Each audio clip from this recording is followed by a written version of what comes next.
honesty. All right, guys, we got a Chair Powell speech right now.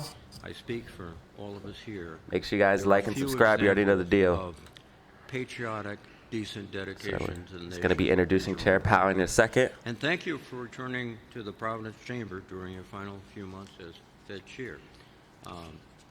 You are more than welcome.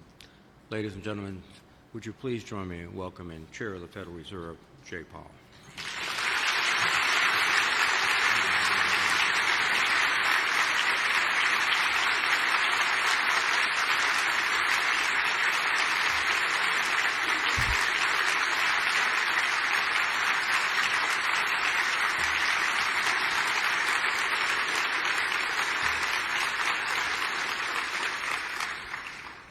Thank you for your warm reception, and thank you, Senator Reid, for your very kind introduction. It is a pleasure to be back in Rhode Island, the last time I had the opportunity to speak to the Greater Providence Chamber of Commerce, as Lori mentioned, was in the fall of 2019, actually November 25th, 2019, and I said then, quoting, "If the outlook changes materially, policy will change as well." Well, little did any of us know, just a couple of months after the COVID-19 pandemic arrived, both the economy and our policy evolved dramatically in ways that no one could have predicted.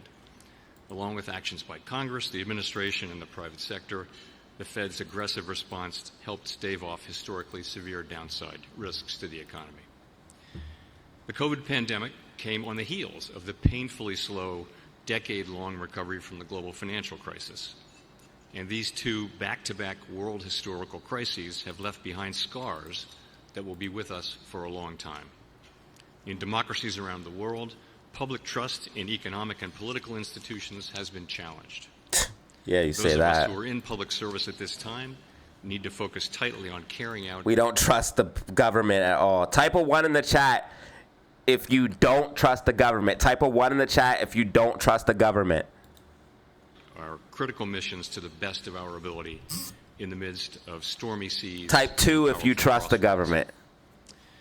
Throughout this turbulent period, central banks like the Fed have had to develop innovative new policies that were designed to deliver on our statutory goals during times of crisis, rather than for everyday use. Despite these two unique, extremely large shocks, the U.S. economy has performed as well or better than other large advanced economies around the world. And other economies around the world are doing really, really, really bad. So it's funny he would say that. What is this dude saying? Back and learn the right lessons from these difficult years, and that process has been ongoing now for more than a decade. So, turning to the present day, the U.S. economy is showing resilience in the midst of substantial changes in trade and immigration policies, as well as in fiscal, regulatory, and... Remember when he blamed inflation on immigration? And he blamed low unemployment on inflation? Geopolitical arenas. These policies are still emerging, and their longer-term implications will take some time. Or high unemployment? Recent data show that the pace of economic growth has moderated. The unemployment rate is low but has edged up. Job gains have slowed, and the downside risks to employment have risen. At the same time, inflation has risen recently and remains somewhat elevated. In recent months, it has become clear that the balance of risks has shifted, prompting us to move our policy stance closer to neutral at our FOMC meeting last week. GDP rose at a pace of about 1.5% in the first half of this year, down from 2.5% last year. The moderation in growth largely reflects a slowdown in consumer spending. Activity in the housing sector remains weak, but business investment in equipment and intangibles has picked up from last year's pace, largely reflecting the AI build-out. As noted in the September Beige Book, which I bet you wonder what it is, the September Beige Book, that's a report that gathers qualitative information from across the Federal Reserve System, we'll talk about later. Businesses continue to say that uncertainty is weighing on their outlook. Measures of consumer and business sentiment declined sharply in the spring. They have since moved up, but remain low relative to the start of the year. In the labor market, there has been a marked slowdown in both the supply of and the demand for workers, an unusual and challenging development. In this less dynamic and somewhat softer This is when he blamed that on immigration. He was like, that's what he was blaming on immigration. What is this dude doing? labor market, the downside risks to employment have risen. The unemployment rate edged up to 4.3% in August, but has remained relatively stable at a low level over the past year.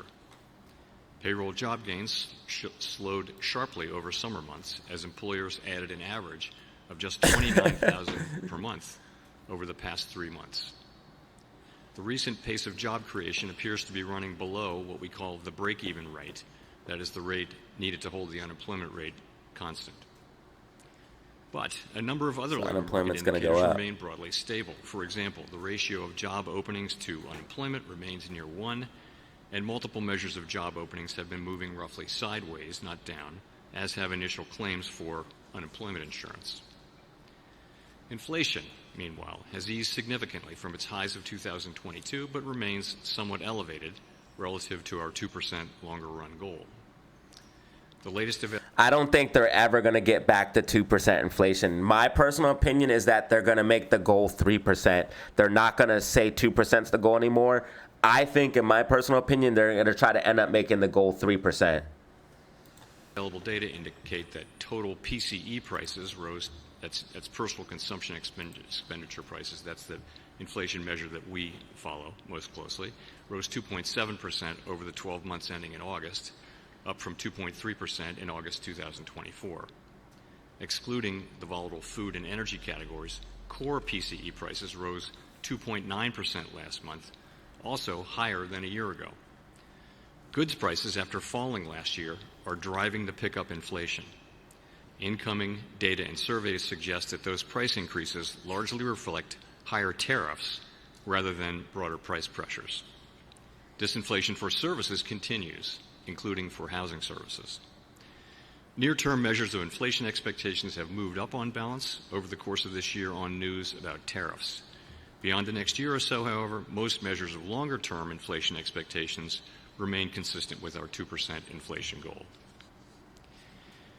The overall economic effects of the significant changes in trade, immigration, fiscal, and regulatory policy remain to be seen.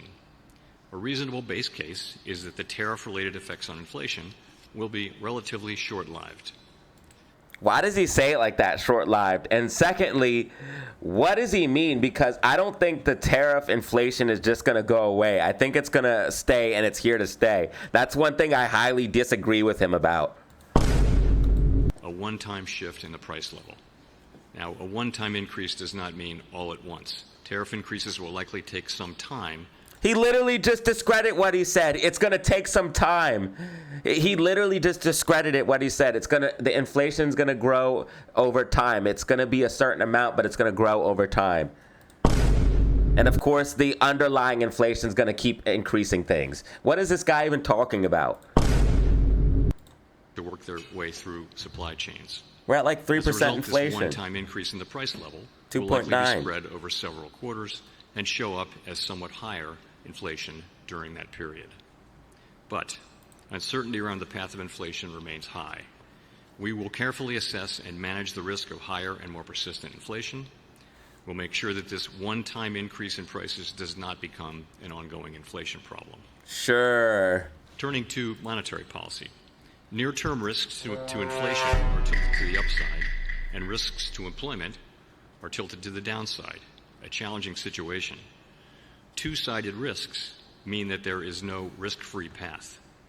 If we ease too aggressively, we could leave the inflation job unfinished and need to reverse course later to fully restore 2% inflation. Spies pushing up as projected. Spies pushing up as projected. If we maintain restrictive policy too long, the labor market could soften unnecessarily.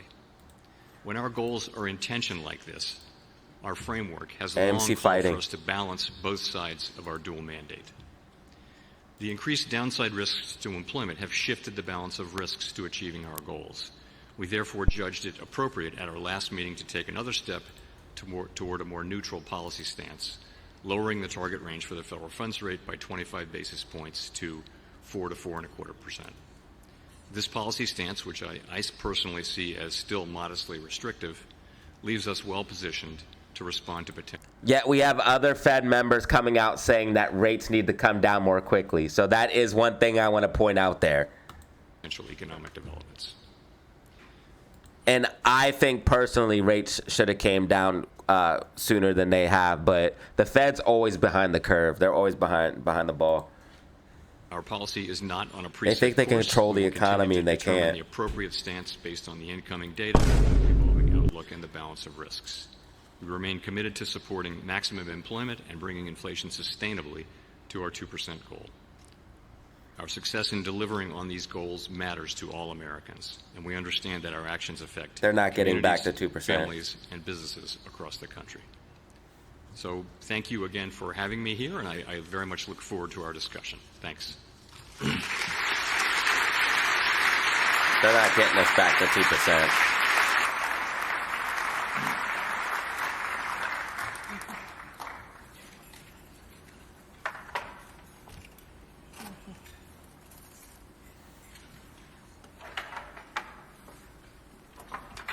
Look at bro scrambling to get all the mics and stuff ready.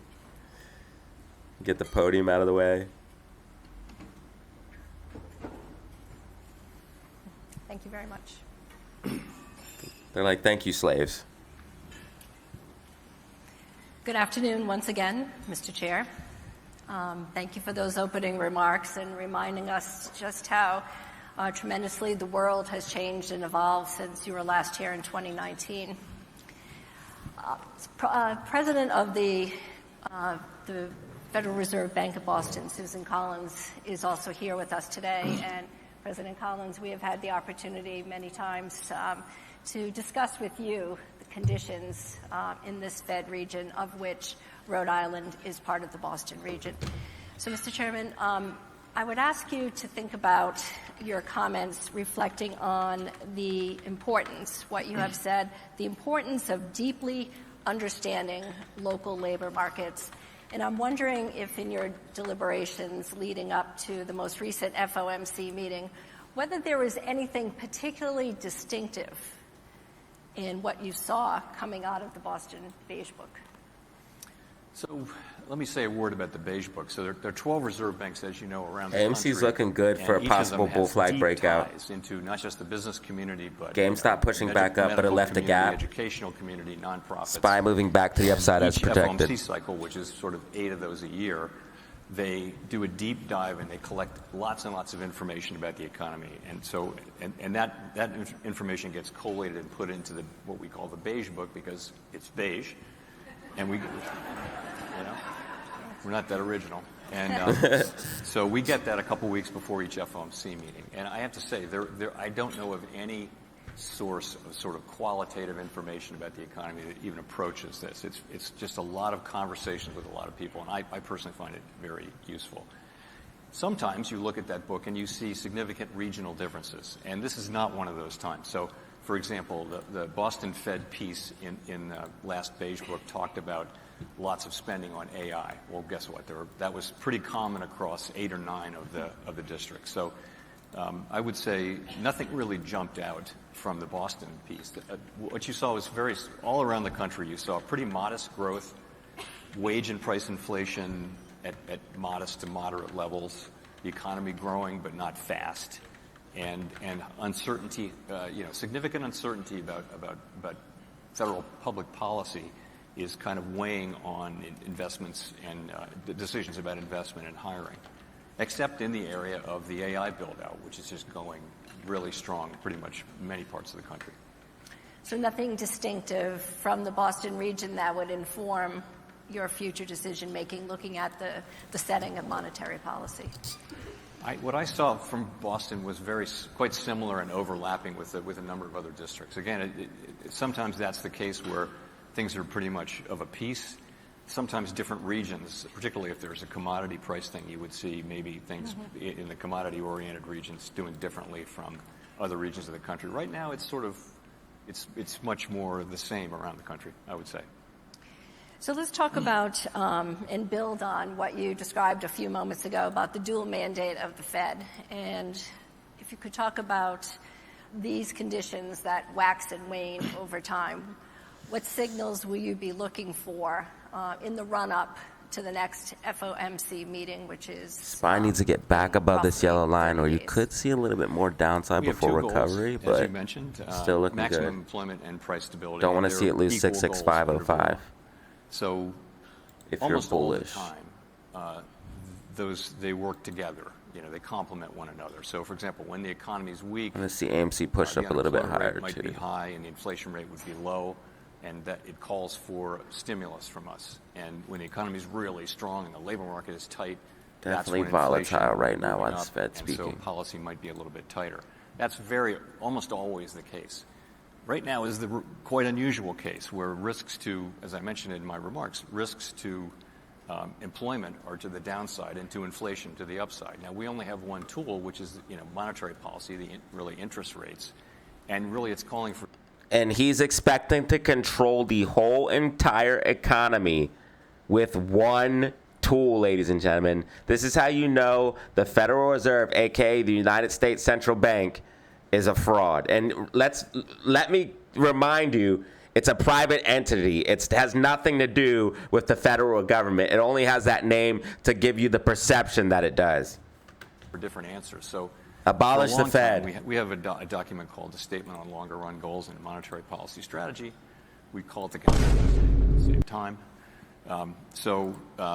That says, for a long time, it said that when the two goals are in tension, we'll look at how far each one is from its goal and the time that it's expected to take to get back to that goal. And so we balance the two goals. So what we've done all year this year is we've had our policy rate has been tight because inflation has been above our target, but the labor market was very solid. Now, over the last really 4 months, really over the summer, the labor market has softened, payroll jobs have dropped a lot, so we can't really say that anymore. And I think what that told us is that stance of really having a tight focus on inflation Crypto really needs getting to green. moderate toward a more balanced approach. And so Across that's the why board, we crypto took going the green action we across the took board. at our last meeting. And we'll, as we go to our next meeting, to your question, we'll be asking ourselves, we'll be looking at the data very carefully, labor market data, growth data, inflation data, all of the vast quantities of data that we get, and asking ourselves, is there a policy in the right place? SPY holding. And if not, we move it there. Some may wonder about the frothiness of the markets, the markets reaching record heights. So we definitely have an AI bubble, guys. We definitely have an AI bubble. The markets are extremely frothy. If you guys look at the SPY charts, RSI is blown out. I'm interested to see what he has to say about this. But we definitely have an AI bubble, ladies and gentlemen. And NVIDIA is like a systemic risk that, like, if NVIDIA pulled back, it would literally tank the market. And also record valuations. How does the Fed think about that in the equation? Financial markets. So we monitor financial markets very carefully. Our policy works through financial conditions. So that's credit spreads and interest rate levels and equity prices in the aggregate that can affect spending, for example. We look at all of that, but really our focus is on our two goals, and that is maximum employment and price stability. And when we see one of them weakening, we're going to respond appropriately with our tools. And in this case, that meant reducing the federal funds rate by 25 basis points. And, we'll see what the future brings, but that's what we do. We look carefully at financial conditions, more from a perspective, though, of financial stability. So we see that the banks are well capitalized. Actually, in the aggregate, households are in good shape financially. I know people at the bottom end of the income spectrum are under pressure. No question about that. But it's not a time of elevated financial stability risks. So the federal funds rate really governs consumer credit, but not so as it pertains to mortgage rates, correct? That's right. And let's talk about how the average consumer is going to see any difference in the intervening months relative to an easing of interest rates and the ability and maybe even more confidence to spend. So we don't set mortgage rates, but when we change the federal funds rate, it will affect that mortgage rate. It literally directly affects mortgage rates. Obviously, what he's saying is true, but it literally directly affects them. And also all other consumer borrowing rates. Really, all interest rates that are on a floating basis will will move a little bit or even a lot if they're short term based on our moves. So it means people easier will capital feel that over time. Also, it's not just these days. The market is pricing lower interest rates. The next 6 months, what's going to happen to rates. So this is something that wasn't really the case, 50 years ago. Now markets listen to us and follow, and they make an estimation of where they think rates are going, and so they'll price things in. And so, longer term rates will move because of what the market expects. Market participants expect us to do. So you'll begin to see, and you're already seeing, changes in rates long before we make the decision. It can often be already, priced in. Is it fair to say that the Fed and the markets really have a higher tolerance for risk today? Ooh, more SPY so pulling than back here a little bit. perhaps You want to see before SPY the hold 66505 if you are I think bullish. if you look at some prices, Lots of volatility they're while Fed's elevated speaking. relative to historical levels.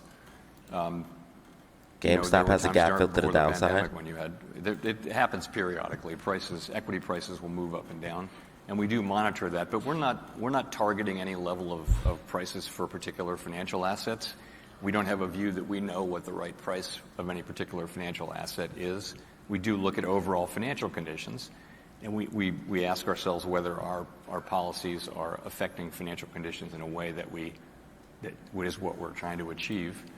But you're right. It by many measures, for example, equity prices are fairly highly valued. Yep. Let's segue to the topic of AI, and which is a bubble. largely AI stocks and periphery stocks, really driving the markets in many ways. Let's talk a little bit about the great unknown of AI, and if we think about So if the spending stops in AI or AI doesn't pan out like everyone is thinking, the market will just implode, man. It's crazy. We are literally being held up on stilts by basically a few key companies which make up most of the S&P 500, and that's why we've seen this huge rally, and the concentration in those stocks is so high, and that's why we're seeing these huge rallies in NASDAQ and SPY. various ages, our industrial ages, whether it be steam to electricity to the information age, and now to the age of AI. Would you consider this to be the most disruptive force ever in modern American history? I think it's way too early to say that. I wouldn't go that far. I would say clearly generative AI has all the earmarks of an emerging technology that could be very important in our economy and in our society. But it's very early to be, to be making that kind of bold statement. Yeah, and exactly why the AI bubble is speculation. So, what we're seeing is... It's kind of like the .com thing. So like how everything with .com blew up, but then it imploded, and then eventually a few key companies came out on top. That's what's going to happen with AI. Companies and institutions like the Fed, for that matter, are starting to experiment with how this new set of tools can be used in our operations. And it's very early days on that. And, I think we have to wait and see. That's a SPY good pulling thing. back, SPY pulling back. Many of the large financial Should be able to get a bounce here, guys. RSI trending up, price trending down. Asking ourselves, how can this help us do our jobs better? And I think it's going to be a period of experimentation over a period of years. And, the history is always that there's a lot of fear that technological innovation will eliminate jobs. What has tended to happen in history over time is that it just raises productivity and creates new jobs to replace the old jobs. And that happens. And sometimes it can take a long time, but ultimately that has been the pattern for the last couple of 100 years. Is this time going to be different? I just don't think we know yet. I don't think anybody knows. Mm-hmm. You are a labor market futurist, also a historian. And the concept of AI and humans in the loop, very profound impact on the labor force. What are your thoughts about specifically agentic AI as a differentiator from generative AI? And how will the Fed be looking at the impacts of the workforce, the labor participation rate, given the unknown of what could happen with displacement around AI tools at all ends of the spectrum? Our tools work on demand, basically. lower interest rates, higher interest rates. They work on demand. When there are structural changes in the economy, there's not a lot that an interest rate change can do for that. And so if you're talking about distributional issues or labor force participation or retraining or any of the things that come to mind in connection with those questions, that's really going to be something for legislators and the private sector. We of course, we have many labor economists, and a good portion of them are studying what the potential effects of AI on the labor force, and many great economists around the country and around the world are publishing on that now. And you know, it really is too early to say. I think you can say that some jobs are going to be phased out. Some jobs are going to evolve. Absolutely. And people are going to be further trained and that sort of thing, and be able to keep a job like that. And there'll be new jobs. A lot of people aren't going to be able to keep up. But you're either going to evolve or get left behind, for sure. And how will that balance work out? Start using AI now, guys. I think it's just quite hard to say. But how does that factor into the deliberations on a near-term basis? Things are moving so quickly, and the observation and the argument that artificial intelligence GameStop pushing up nicely here, guys. GameStop pushing up nicely back towards $27. And AMC also moving up, guys. We could see this breakout here for AMC and GameStop. Into highly skilled professions, as SPY slightly pulls back. I still think we'll see a pop to the upside. I did call for this drop down here. SPY still tracking, not financial advice. Finance. So all ends of the spectrum. GameStop is ripping. Highly educated individuals down to more automated, more easily automated tasks. $27 GameStop, guys. $27 GameStop. Those of you that are studying labor market economics, how do you approach that? Well, a lot of what we're doing with our time is trying to understand the current position of the economy, what's actually going on in the economy today. Pardon me. So part of that is hiring rate has really dropped. Job creation has dropped very sharply. So what are the factors there? So I mentioned earlier, I think, part of it just is there's a lot of uncertainty about the direction of public policy, and so companies are holding off. They're not hiring, and when you don't hire through attrition, your labor force shrinks, and you save money that way. That may be a way of passing on tariff costs. It may be something like that. So that's happening. Lots of questions around whether AMC AI also is pushing, guys. AMC $3. AMC $3. AMC going green on the day. Rate for people just graduating from school and just entering the labor market, and you know, people are doing studies on that. Told you guys we could see this push up. From the New York Fed in the last week, and the sense of it was, we think we can find some evidence that AI, generative AI, is having some, it's one of the reasons here, but we can't really say it's the main reason. And you know, we have our Jackson Hole conference every year in Jackson Hole, Wyoming, and we had some great labor economists, and one of the big debates was what's going on with AI, and there was a professor from, I want to say, Columbia, who just basically said there's no evidence that this is acting any differently than other. Her view was not acting any differently from other technological, movements, waves. And so I think she would be more at the end of an optimist, a techno-optimist. Mm-hmm. We've all, there are books out there that will tell you the world is ending. But I don't think we know. Again, I think we're going to see how this evolves. And again, if it does turn out to be something where labor force participation really declines in a way that we don't know. Creates, social difficulties, that's going to be something that legislators and the private sector will have to address. We just and then that's when they're going to make universal basic income, which makes you basically a slave to the government. I know it sounds crazy, but UBI and AI are like tied hand in hand. Basically, people stop working and they give you universal basic income, and or they set up a system where you can purchase an AI and it works for you and generates income for you. Know that yet, though. Over the weekend, I read where you had been. But you would have some people get so successful because they'll be able to purchase AIs, then they could work for them, and then also they could be doing stuff at home, like making a YouTube channel, creating content, stuff like that. You're going to have some people that it helps explode, and then you're going to have other people that get left behind. And that's just how every technology was. Same thing with the internet. A lot of people got onto things with the internet, started working with the internet, started working from home, started making YouTubes, started doing content, all that type of stuff. Some people grew, some people got left behind, man. And people even got less intelligent because they use smartphones for predicting what they say, predictive spelling. They can't even spell anything anymore, calculating everything. So it's crazy. Discussing. Just some people get left behind, some people thrive. It's all if you use the technology.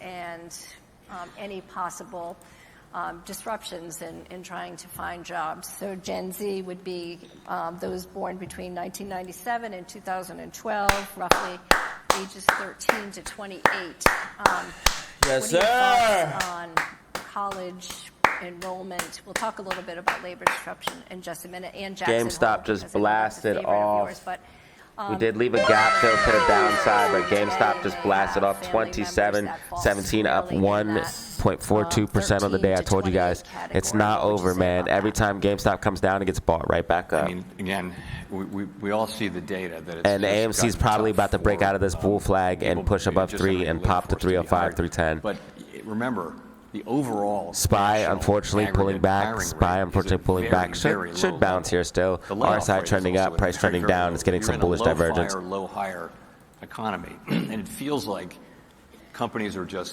they've kind of stopped hiring or slowed down their hiring because they want to see how this all shakes out. We're having very important changes to economic policy in the United States, and companies and people are wondering how's that going to work out. So I think that's part of it. The other thing I would add, though, is there's a lot of good scholarship around technological innovation and inequality, if you will. And the sense of it is really that if schools and society give students graduating the skills and aptitudes they need to benefit from evolving technology, you can have declining inequality over time. And that's what the United States had for many, many years, up until about 1970, when U.S. educational attainment kind of plateaued and inequality takes off.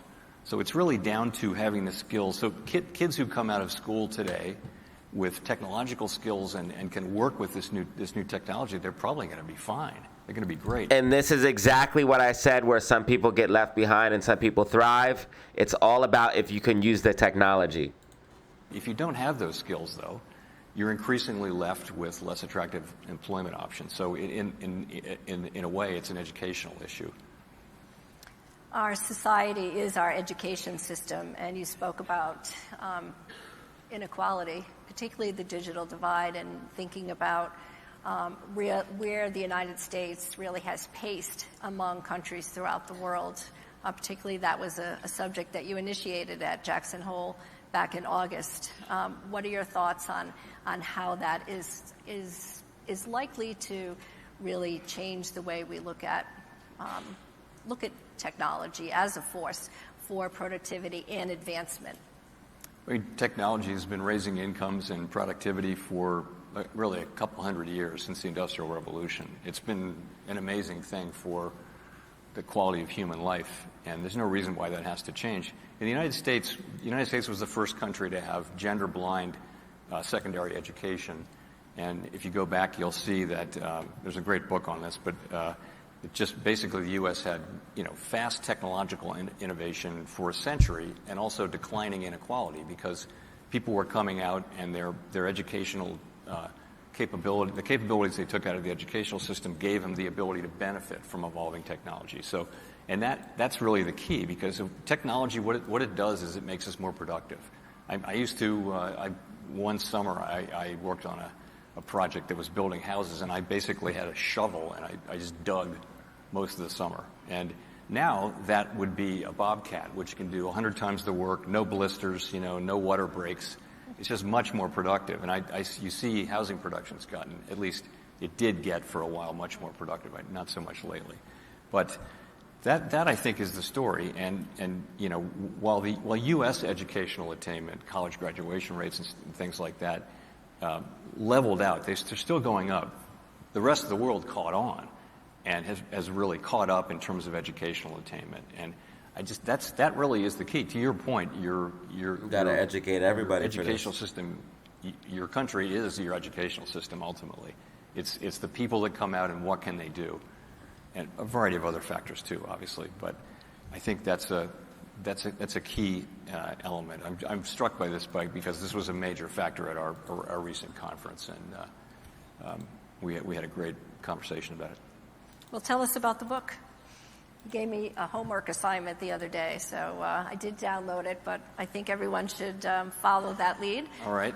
It's a book's called The Race Between Education and Technology. It's by Claudia Golden and Larry Katz, two Harvard economists, and it basically talks about the race between education and technology. So I'd recommend that to anybody.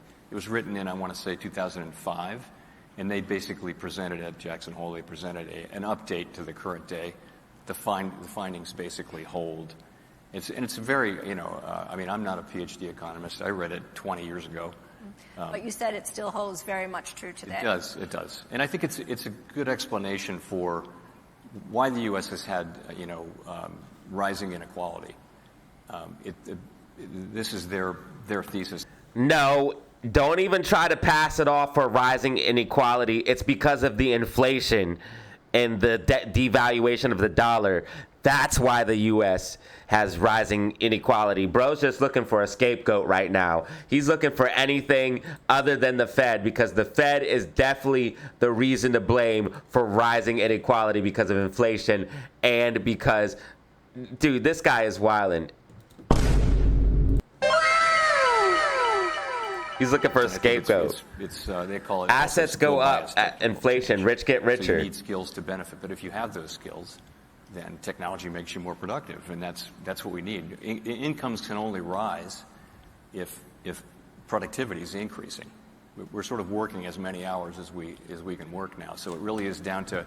People are working 2 or 3 jobs, bro. They're increasing productivity just to stay in the same place because the dollar's being devalued. Your legs are getting kicked out from underneath you because you guys keep printing money. This guy's insane. How much output can you have in an hour? And that's productivity. So I would recommend that. I'm not getting any royalties for that. But by the way, Claudia Golden won the Nobel Prize for her work about 2 years ago. So I'm not the only one. Good work. Chair Powell, let's move on to tariffs. This is an issue that confronts the business people here with us today. AMC pushing for $3. If AMC breaks and holds $3, you're going to see a nasty pop to the upside out of this bull flag breakout. I repeat, if AMC breaks and holds $3, you're going to see a nasty pop to the upside from this bull flag breakout that it's in. We held the line, baby. And we could break out here shortly. So we're now collecting a good bit of revenue. The federal government collecting a good chunk of revenue, 300 or 400 billion. Spy pulling back, guys. Spy pulling back, but getting some bullish divergence. RSI starting to trend up, price trending down. Price will flatten out and correct up. Foreign exporter, or someone on our shores. It could be meme stocks holding up, even though spy pulling back. Using the imported product to manufacture something, or the end consumer. And so Bitcoin trying to go green. So Bitcoin green on the day. All coins trying to go green. Follow up. It doesn't look like the GameStop, $27 are carrying the bulk of it. It looks like it's that middle group. It's retailers and it's importers, and they're not passing along to consumers that much of the cost. So the actual effects on inflation have been quite modest so far. It's really not. It's a small amount, but I mean, for example. I mentioned that core PCE inflation is 2.9%. Maybe 0.3 or 0.4 of that is tariffs. So it's not the big factor. It's not a big inflationary thing, but it is something that is driving up inflation a bit. And the question is, are companies then are they going to eventually be able to pass that stuff through, and then that might drive inflation up a little higher? So we've been watching this since the beginning. Half our mandate is inflation. And I would say that the pass-through to consumers has been later and less than we expected. How much of that will continue, I don't know. But the responsible thing from our standpoint was to watch and wait because, it's our job to make sure we don't make a mistake on inflation. Well, that was my question. Do you imagine that that is going to change, where the cost of tariffs will be more deeply embedded and passed on to the consumer? What do you foresee as? So our forecast, and I think almost all the forecasts are for there to be a one-time pass-through, which will go through the end of this year, well into next year, and that by the end of next year, the one-time increase from the tariffs will be done, and you'll be back to the non-tariff related inflation, which should be much closer to our 2% goal. That's almost everyone's base case. It's actually our job to make sure that that's the outcome, though. So we can't be in a situation where we're just going to assume that. We can't leave that part of the goal unguarded. And so that's why we've been careful about cutting. We didn't want to cut too early. I mentioned in my remarks, if we cut too early, we may find out in a year that inflation actually wasn't under control and it's back up to 3.5% or 4%. And that's exactly what is actually happening. Inflation isn't under control. They know that, and by them cutting the rates, it's letting inflation get even more out of control. So they know that, man. They know that. It's never going back to 2%. No one thinks this is the base case, but that's the risk of cutting too early or too much. Of course, the risk of cutting too late, as I mentioned, is that we unnecessarily, the labor market weakens unnecessarily. There's no risk-free path. Which is what we're happening, and we're having stagflation. It's a very difficult policy high inflation, environment when your two goals high are telling unemployment. you two different things. You've got to make a compromise, and we really, again, haven't been in that situation for many, many years. It does happen, and we'll manage our way through it. But we sort of have to look at both of them as equal. We can't just say we're going to do this one and not that one, unless this one is clearly a greater risk. And now they're coming into closer balance, I would say. We do see meaningful weakness in the labor market now, very low job creation. The unemployment rate's still low, though, and the quits rate is low, and a lot of things suggest that the labor market has reached a kind of unusual stability of much lower demand and much lower supply for workers. It's a really unusual kind of a balance, if you want to call it that. Oh, my God. Nonetheless, we think it's downside risk. Well, if you could elaborate, what are some of the factors Those are warning signs leading to depressed demand for labor? So depressed demand for labor, based on surveys and talking to people who are doing hiring, a big chunk of it is that they're just unsure about what to do. Businesses, and I'd love to talk to people after this. Businesses don't want to do a lot of hiring. They may be postponing major capex, major initiatives, major acquisitions, and they'll replace workers who retire, but they're not looking to grow. This isn't every company and every part of every company in the world. It's just an effect kind of at the margin. That's got to be part of it. I think that's the demand side. The supply side, of course, has a lot to do with immigration policy. So immigration was at a very high level for 2 or 3 years before this year. Yeah, the Federal Reserve is nothing federal at all. Has really gone close to zero, and immigration is not really contributing to the labor force growth now. Whereas it's been most of what the labor force growth was, and now so at the same time you've got declining demand, and also declining supply of workers, of new workers. One of your passions is demystifying the Fed. You enjoy speaking about it, and those that are Fed watchers are wondering, will there in fact be 2 additional rate cuts per year? Of course, we're uncertain about that, if I understood your comments correctly. What does it mean to demystify the Fed, and what can each of us in this room do to be better Fed watchers for the benefit of our own businesses, if you will? So not so many years ago, maybe 40 years ago. Thank you for the new sub. I really appreciate it. Before that, the main theory of central banking was to be mysterious and obscure. Like and subscribe. Montague Norman, who's a very famous former head of the Bank of England, but ending in the middle of World War II, famously said, never apologize, never explain. And he thought that monetary policy worked back, and everyone thought it works best when no one understands. It's kind of mysterious. That's stupid. So starting maybe 40 years ago, a bunch of economists, including Alan Blinder and a number of others, said, you know what, that's wrong, because if markets and the public understand the way you'll react to incoming Thank data, you, Silvio then they'll T, kind for of the do your support job today. for you. And so they argued for greater transparency.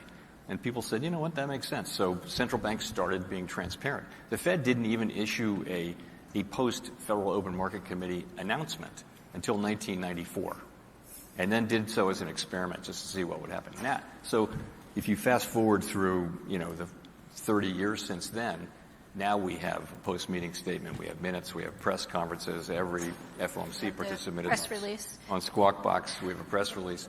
So, and maybe Spy some people say dumping, it's too guys. much. Spy It's excessive. dumping. So that's the way it's evolved. So we try really hard to communicate with the interested public Spy in dumping. a way that is Meme stocks useful holding and up, crypto holding comprehensible up. and jargon-free. That's what we focus on, and Spy that's dumping. all we're trying to do. So we don't use their every profession has their jargon, and you kind of need it for internal conversations. But we try not to do that. So that's all we're trying to do.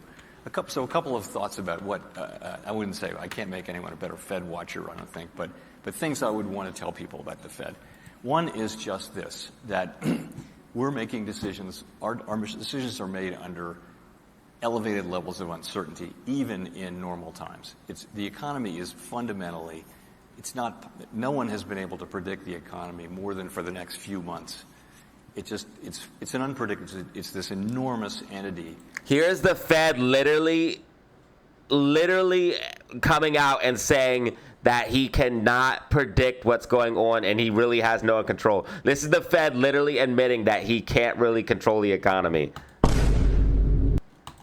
And it's just not that predictable. So we have to we take very much a risk management approach. And one of the risks we're managing is that we don't exactly understand what the current state of the economy is and where it's going to go. So we try to have policy that can cover the range of plausible outcomes, not just one outcome. So that's one thing. So we're never saying that we know the economy is going to do this or we know it's going to do that, because honestly, famous statement is financial forecasters are a humble lot with much to be humble about. So that's one thing I would say. Another is that you should, I just have to say this, whenever we make decisions, we're never, ever thinking about political things. And so we're based in Washington, Sure. D.C. Many people, in Congress, and they're often things are seen through a lens of, is it good for this party or bad for this party or this politician? We're just not looking at things that way. We're looking at what's the best thing for the people that we serve in the medium term. What's the best policy? And many people don't believe us because they think, come on, you're really political. But the truth is, most of the people who are calling us political, it's just a cheap shot. And also, we don't engage. We don't, our argument is doing our jobs. We don't get into back and forth with external people. We just do our jobs. We keep our head down and do our jobs. That's what we do. So those are two things I would offer about the Fed. We have run out of time. We have come to the end of our program, and I'm wondering if there's anything additional that you'd like to share with the members here today, and again to They are out of help us time. be more prepared as we begin to look to 2026. And My advice to be more prepared, don't listen to the Fed because all they do is lie to you. strategic plans for business and things on the horizon that would help to, of course, create more jobs and more prosperity. So I'll say one more thing that struck me just now about the Fed, and that is, remember, we have a really important job: maximum employment, price stability. We regulate and supervise the banks. We operate parts of the payment system, but those things are really about cyclical demand management and financial stability. The policies that really matter for the U.S. economy in the long run, things like investment, particularly investment in people, that's not something we can do. I think we get a disproportionate amount of attention compared to the things that really matter for the country, which are the things that Congress can do and the private sector can do, which are the things that will really matter for future generations, are not interest rate policy and the things that we do as important as we are. He's like trying to pass the blame. Beyond that, I'll just say this has been great as always. I've enjoyed talking to so many people here today, and I love to get out and talk to people who are working in the real world in the economy. There's nothing better than that. These guys are most working of my in the career real was in the financial sector, and I constantly The was real world talking guys. to people rather than sitting in my office looking at aggregate data on the economy. So this is a much more comfortable place to be. You are headed back to D.C. later this afternoon. Yes. What does the rest of your day look like? Get home. I won't get home until after dinner, so it looks like me working on the plane on the way back. So he's trying to get a number real Anyway, quick. thank you so much. It's been Thank great. you. Thank you. Angelo Powell. All right, guys. That was the Fed Chair Powell speech. That was the Fed Chair Powell speech, ladies and gentlemen. 2025, Jerome Powell speaks on interest rates and the economy, man.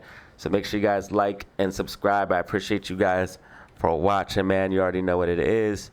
And tune in for more videos and content like this.